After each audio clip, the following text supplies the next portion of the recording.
This happened about 10 years ago, but it's something that regularly plays on my mind. I think this happened just past 1 a.m. I was fast asleep, but then I was awoken by the sound of something heavy and metallic clanking against something. It was stressful to be woken up like that, and I was lying in bed, wondering what had happened. Not 30 seconds had passed when I heard the same sound again. Since I had another chance to hear the sound again, I now thought that it sounded like a metal pole or rod smashing against something heavy and dense. It continued. It seemed like it was occurring every 30 seconds or so. I had to take a look outside. It was so weird and I was very curious. My bedroom was on the second floor and it faced the street. I lived in a residential area back then. It was usually very quiet, especially this late at night. We didn't get much noise from traffic passing either, so this was really odd. I was looking out of the window, and for a while, I couldn't even figure out where the noise was coming from. It looked like there was no one on the streets. Well, that's what I thought, until I spotted a figure standing in the middle of the road, about 3 houses away. It was a man. He was slightly illuminated beneath the yellow streetlight. I wondered if he lived in one of the houses he was stood in front of. I hadn't seen him before, and based on the way he was stood like a statue in the street, I wouldn't mind not seeing him again either. He was creeping me out. At the man's feet was about 5 black garbage bags. They seemed to surround him. It was strange, because in our area, we were told by the council to use a kind of yellowish garbage bag. The trash collection workers said if it's not in a yellow bag, then they don't pick it up. To me, this was a red flag. This is where things get really weird. I thought at one point, the garbage bags he was stood over looked like a body. I must have stared at the man for about 10 to 15 minutes, and he didn't move a muscle. The metal sound stopped after a while, and I was too tired to figure out what was happening out there, so I went to bed. I woke up the next morning late for work and headed out in a rush. It wasn't until it was dark that I returned. Just as I was turning my key in the lock, I remembered the events of the night before. My brain literally said, what was going on with the guy last night under the streetlight? I looked across at the home that the man was seemingly stood in front of. The strange thing was, it was pitch black out. I couldn't see the house I had seen the night before. I was freaked out by this because I knew that I saw that man last night stood in front of a house on my street. And now, I couldn't even make out where he once was stood. I then figured out why I couldn't see him. There was no streetlight anywhere near that house. I ran upstairs and looked out of the window, thinking that my eyes had deceived me. But when I pulled back the curtain, my spine went cold. There was no streetlight opposite that house. I don't care what anyone says, I saw that man under that yellow streetlight in front of that house. I know it wasn't a dream either. I have still no idea how this happened. All I know is that my life went downhill fast after I laid eyes on that man. If anyone has any theories, I'm all ears. I can't get that night out of my head.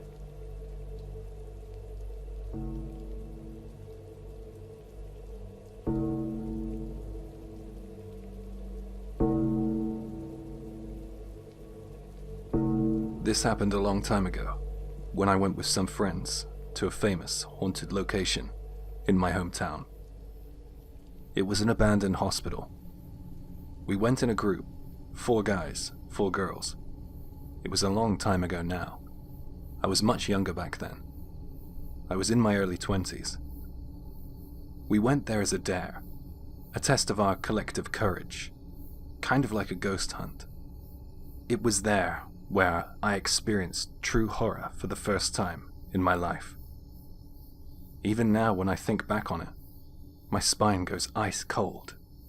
Whenever I see any of the old gang who went with me to the abandoned hospital, we all recount what happened. I'm not the type to go in supposedly haunted places. I jump at my own shadow, and I get so freaked whenever I watch a horror film. But being in a big group put my mind at ease. I wasn't too worried on the drive to the abandoned hospital. Everyone was so loud and excited in the car. There were two guys in the group, A and B, who said that they had the ability to sense spirits. They seemed to be the driving force in organizing this trip, and they seemed very interested in getting there and looking around.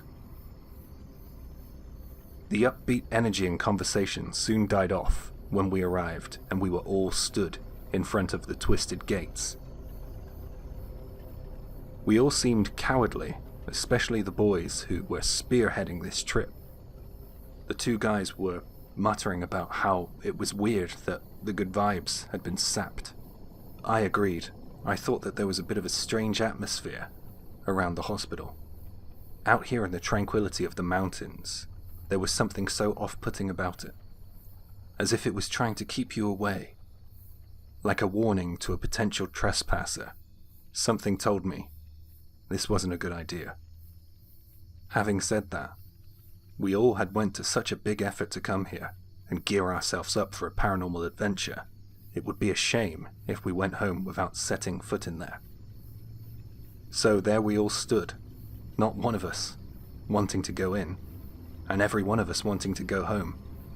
With none of us willing to say anything, we slowly approached the gates. We entered the hospital grounds through the gate, and we slowly tried to build up the conversation again. The more we talked, the less we were focused on being scared. It was at this point someone in the group said, "Hey, where's A and B?" I scanned the area and noticed that they were both still back at the gate. The rest of us were slightly concerned that the two who had instigated the whole trip and stated that they had the sixth sense were not coming with us. We had walked back and someone had called out, "What's the matter? What are you two scared of?" I imagined them to be cowering, huddled together. I was losing my faith in these guys. When I approached, I found that they were just stood side by side, one muttering to the other quietly. To the best of my recollection, this is what I heard. "Did you see that, A? You saw it too? I saw everything." As I got closer, I saw that they had serious looks on their faces. Their friends had said that they had this kind of ability to sense the presence of ghosts and the paranormal from a young age. They said that they were used to experiences like this and that they don't get scared anymore.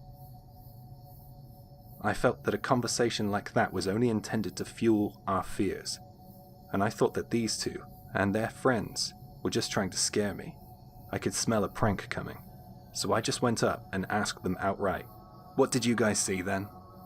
And to my surprise, A answered, "Just a second ago, there was someone on the roof of the hospital. Then more people.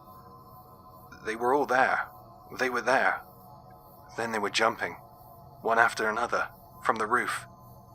There were so many of them." This made the hair on the back of my neck stand on end. The roof was behind me, over my right shoulder, and I felt this unescapable sense of being watched, like some force was pulling me, urging me to look over my shoulder. I gave in to that force, and I looked. I turned and faced the hospital, and I saw a black, shadowy figure on the edge of the roof, peering at me. I couldn't make out its eyes or any facial features. It was just a dreadful black shadow. I knew it was looking at me. I knew it sensed me. I was trapped. I couldn't do anything but watch. It then silently jumped from the edge of the roof into the shadows below. Without thought or intention, I let out a scream. I think I wasn't the only one who saw it, but I was the only one who screamed. My legs were trembling with fear. I could barely keep myself upright. A then said, "This is as far as we should go. Let's leave now."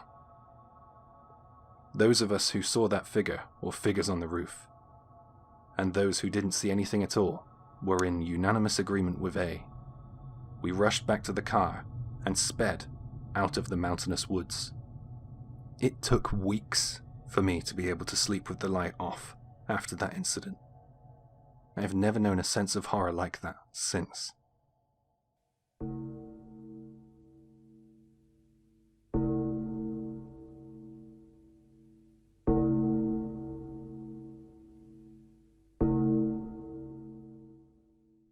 This story takes place when I was with my ex.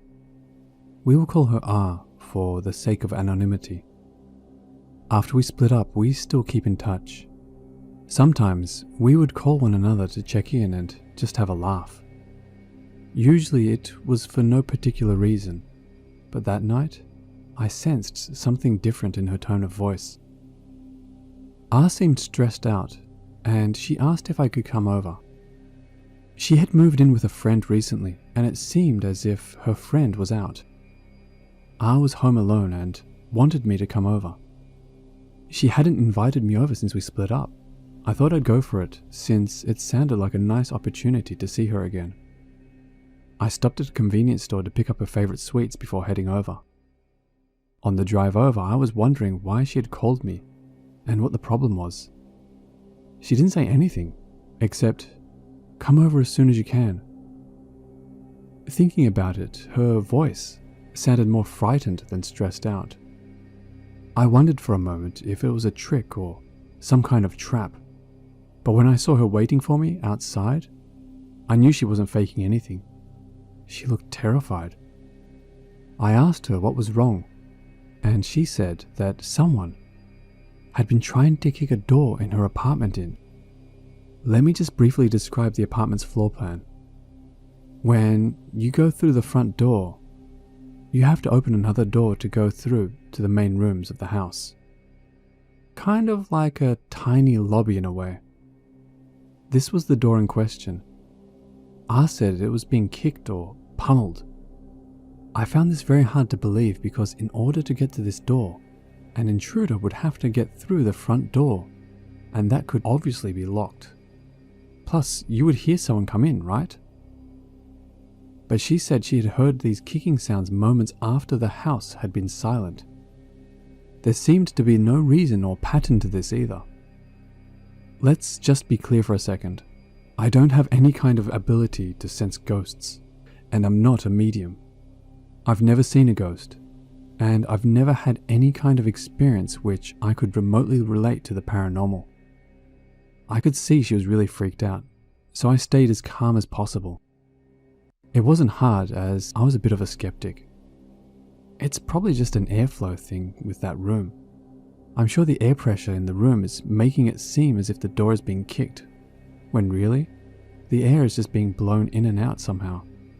I said, like the smartass I am. I remember that I was picking at the sweets I had brought over at the time I said that. The look on her face told me that she didn't believe my theory. Then, as if to confirm that I was wrong, I heard one loud, dull thud against the door. There wasn't a TV or a radio on at the time. It was just me and the visibly worried R.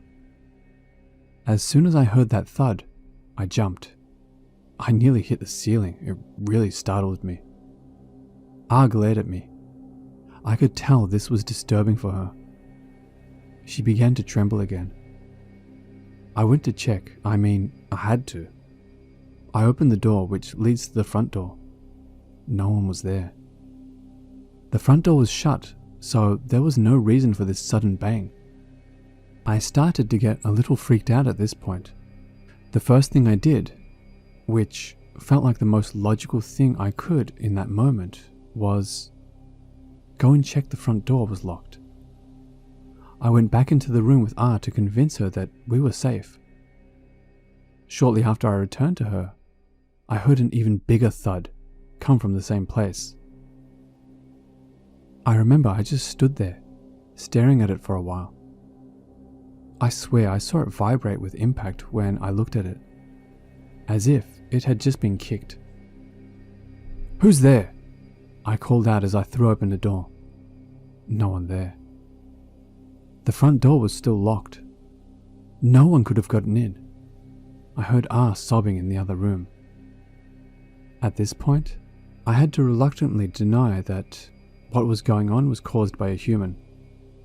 When my thoughts turned towards the paranormal, I started trembling too. Then the intercom doorbell rang. I was pretty surprised to open the door to see R's friend standing there. It seems as if she called her roommate at the same time she called me.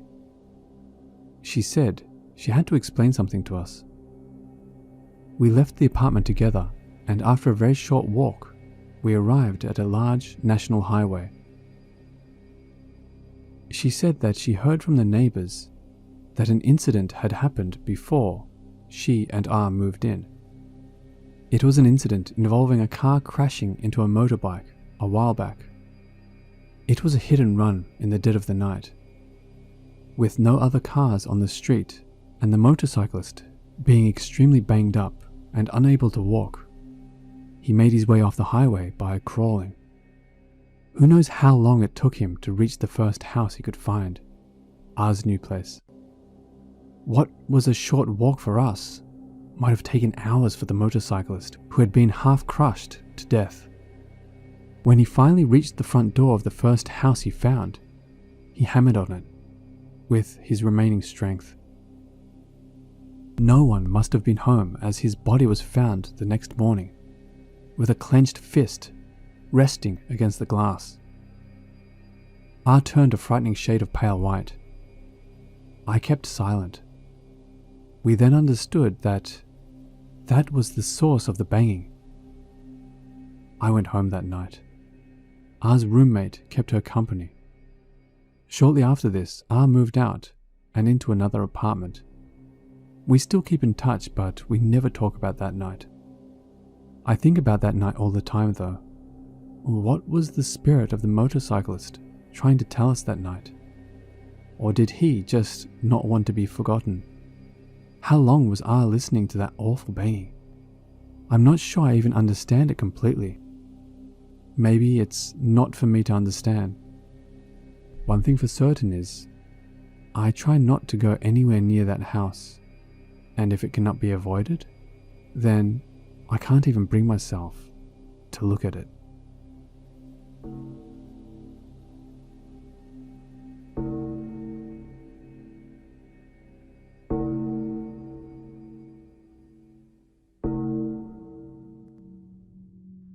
This happened when I was in the 5th grade. I was 10 or 11 years old. My classmates and I went on a field trip to an amusement park called Space World for about a week. I think it was for about a week. 2 of my cousins were on the trip. We had a great time on our first day there. I was sharing a room with my 2 cousins, and I remember we were excitingly chatting about what we were going to do the next day.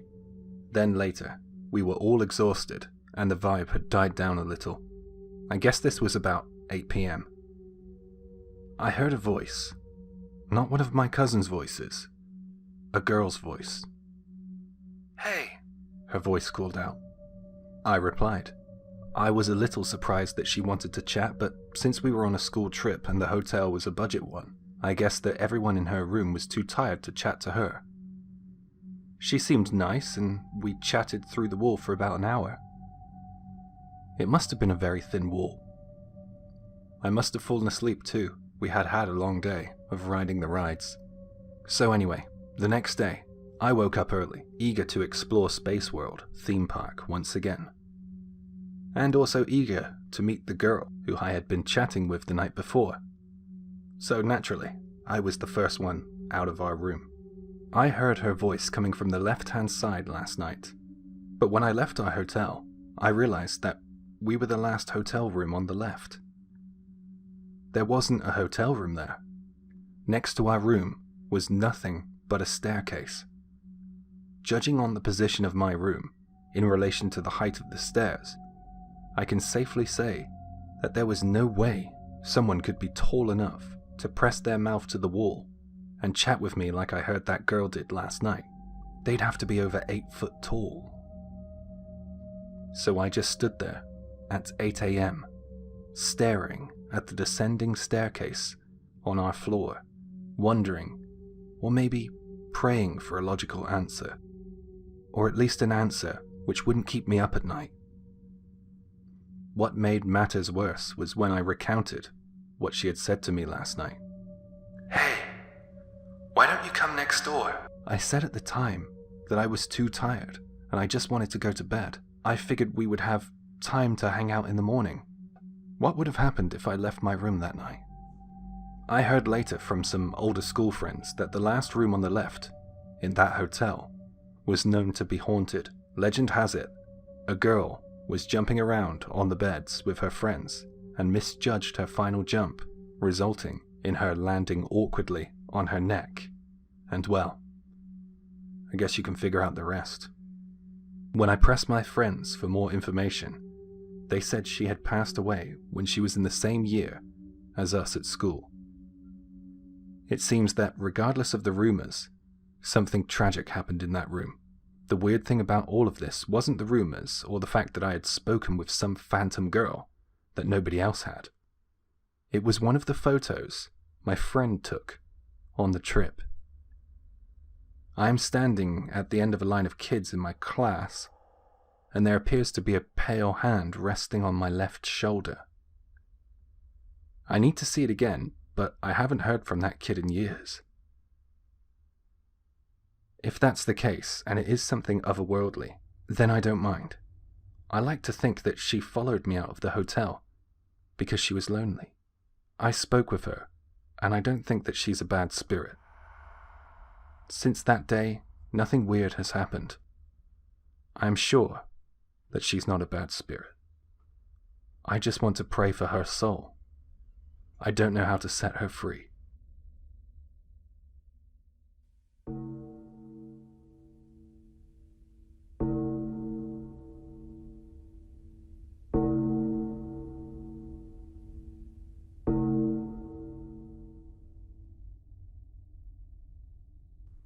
This summer I bought an apartment I had been dying to buy for so long.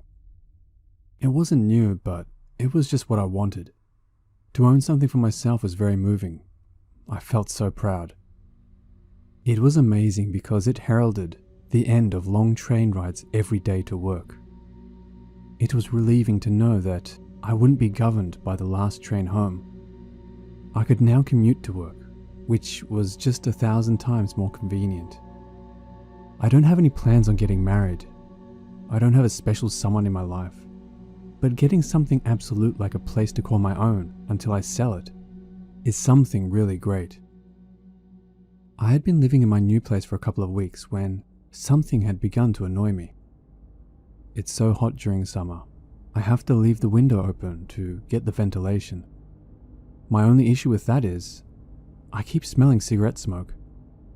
My apartment is a corner room on the east side of the building, so my guess is that other residents are stepping out on the balcony to smoke on the left-hand side.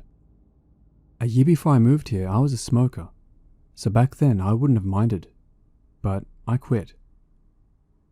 It wasn't good for me. It made me want to light up. I couldn't have that. Plus, I was certain that smoking was prohibited on the balconies in this apartment block. I felt like I should complain, but I was the new person in the block. I didn't know what kind of trouble might come my way if I put in a complaint this early with my neighbors. I thought I would just shut the window and crank the AC. Just let it go and stop finding fault, I thought. After a couple of days, I got a call from the building management. I honestly thought that they were just checking in to see how I was doing, but they called to report a complaint. The person who lives next door complained I had been smoking on the balcony. I remember the person who called me said, "You know, it's just that there are families here with babies and smoke isn't good for kids, right? I'm sure you understand, so no more smoking, okay?"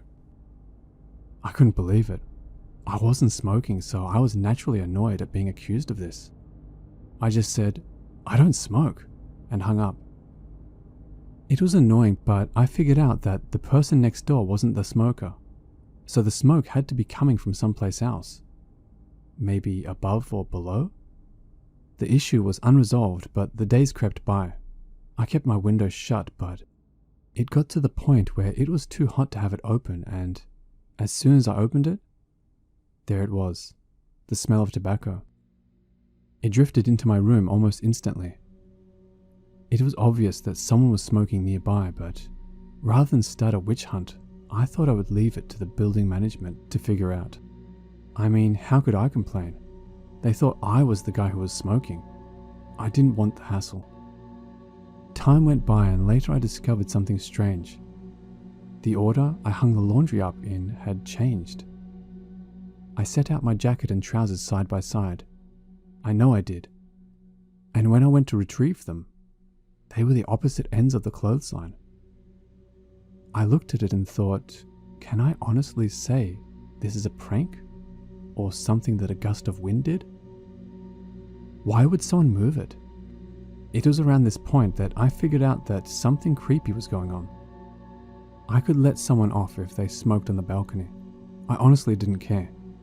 But if someone was messing with my clothes, then we had a problem. But the question lingered. Why would someone climb over my balcony just to mess with me? Were they doing this when I was at work? What was the deal here and what was the point? My apartment is on the 8th floor. Was it Spider-Man? Did he have a problem with me? Moreover, nothing was ever stolen. I've heard of underwear thieves in Japan, but my thongs and bras were always left untouched.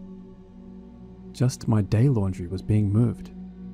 What annoyed more than the smell of tobacco and my clothes being moved around was the fact that this had no logical answer. No matter how many times I thought about it, the further from the conclusion I became.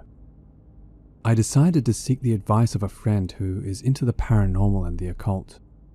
He said that I should leave out some salt on a dish and some sake wine in a glass.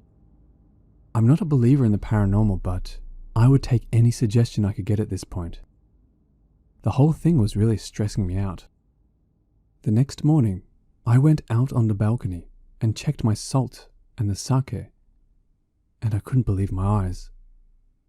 The salt looked hard and dirty, and the sake had turned a murky, blackish color. What the hell is going on with my balcony, I thought. I called my friend. I needed some advice.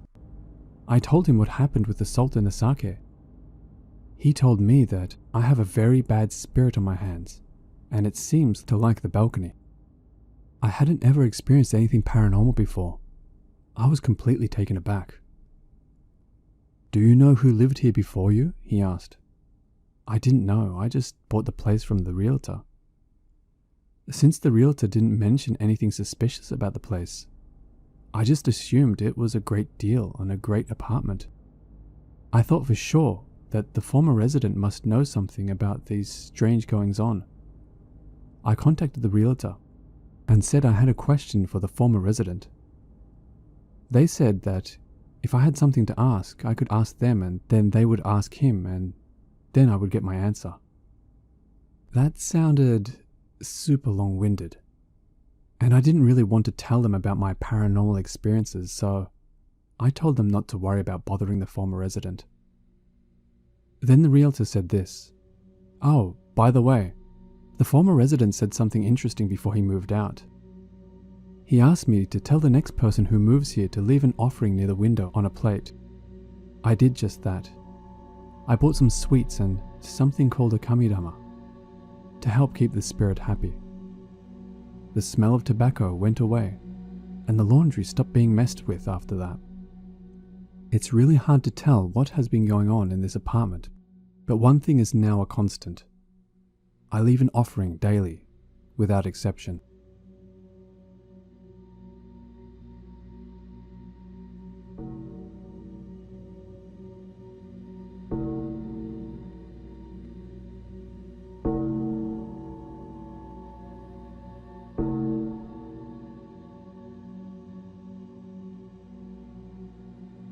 The Showa Kinren Park is one of Japan's national parks. It's in Tokyo, between Tachikawa and Akishima. Before there was a park, there was the Tachikawa airfield, famous of course during World War II. The park is 40 times the size of the Tokyo Dome Arena and is considered a green oasis in the metropolitan city. Way back when I was a student at university, I landed a part-time job in the Showa Kinren Park, surveying the number of visitors. The job couldn't be easier. All I had to do was sit in a chair and click a counter every time a visitor walked past and entered the park. It was mind-numbingly simple. Little did I know that one of the strangest experiences which has ever happened to me would take place while I worked there. It happened during the early onset of winter. It was pretty cold. I think it was around 4 p.m. at a guess. The sky was a shade of dark crimson red. I was in a pretty decent mood as my shift was about to end. A gentle wind was blowing at the time. It had been really busy that morning. Well, right up until that point actually. Then a welcome lull in the influx of visitors came. With all the commotion of the day, it was hard to believe that there was a hiatus, but there was one. It felt odd. Something didn't seem quite right. I felt a bit uncomfortable. A football came scuffing along the ground towards my feet. I stopped it with the inside of my foot and looked around.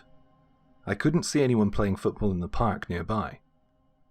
I don't know how else to explain it, but I felt like I was the last person on Earth.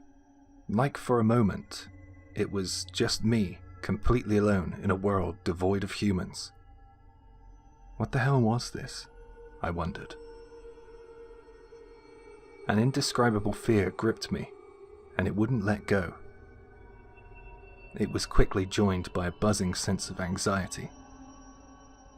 While I was studying the football before me, I saw a shadow grow behind.